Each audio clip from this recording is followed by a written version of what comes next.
I guess, the Indian soldiers. And I predicate that question on the basis that what Modi recently did with Bangladesh, they gave them a certain part of West Bengal and took another smaller part from Bangladesh. They just signed a treaty recently. In India lost few 100,000 square foot. And that, but in any case, that was again to stop the infiltration. Can you elaborate on that? Of course, if you give me time, why not? I will elaborate on that. What I was telling Mukherjee one day, I didn't want to actually say it, but let me say it. When a diseased, let's say a terminally ill or some cancer patient or something goes to a doctor, what does doctor do?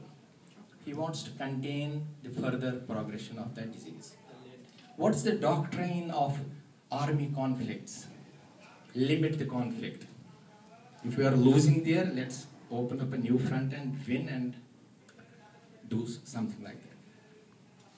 Again, it's a very intelligent question, and I hope you understand my answer, and I'm able to express myself that also. Now, J&K state, 3 provinces. We don't have terrorism in the biggest province of Jammu. So Jammu is yours.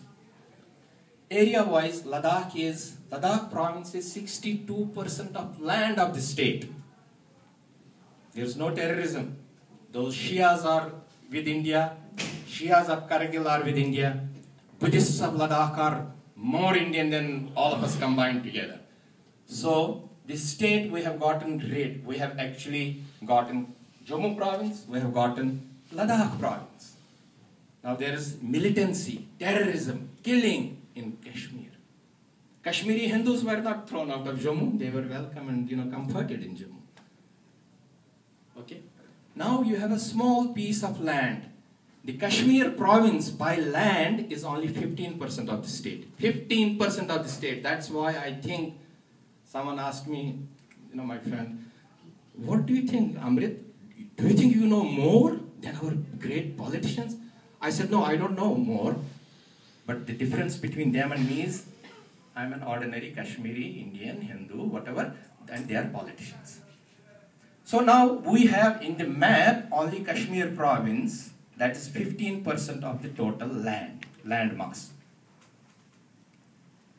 Now according to Government of India census, the latest one, previously population of Kashmir province was slightly more than people of Jammu, population of Jammu, but now it has reversed.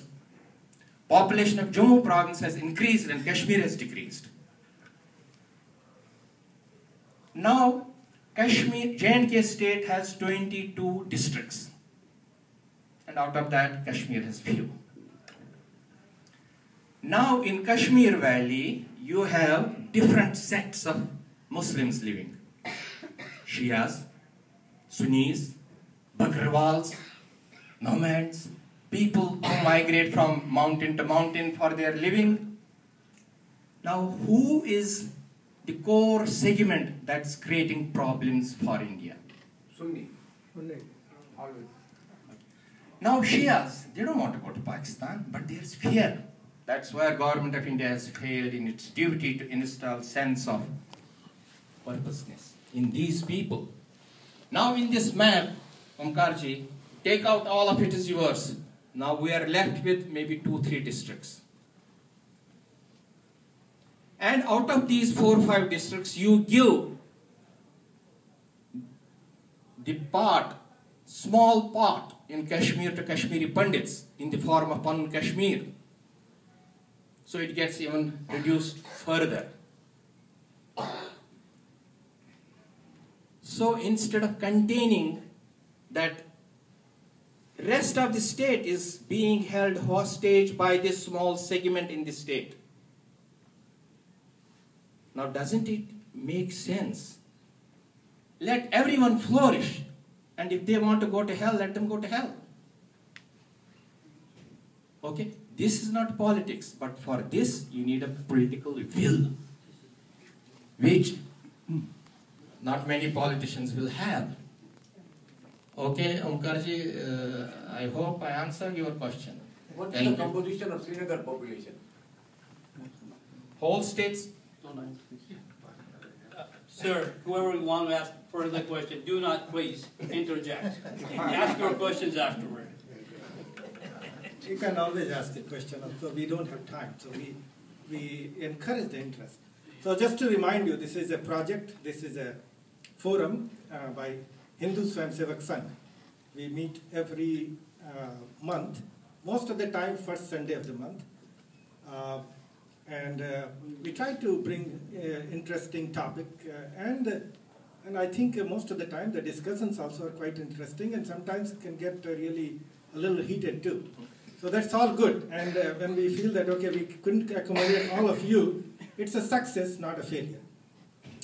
I just wanted to tell you about the next program. Actually, before that, I want to tell you about International Yoga Day. Many of you know that our Prime Minister, when we had called the UN, and the UN adopted this, the 21st of June is International Yoga Day. To celebrate that, we have programs all over the world.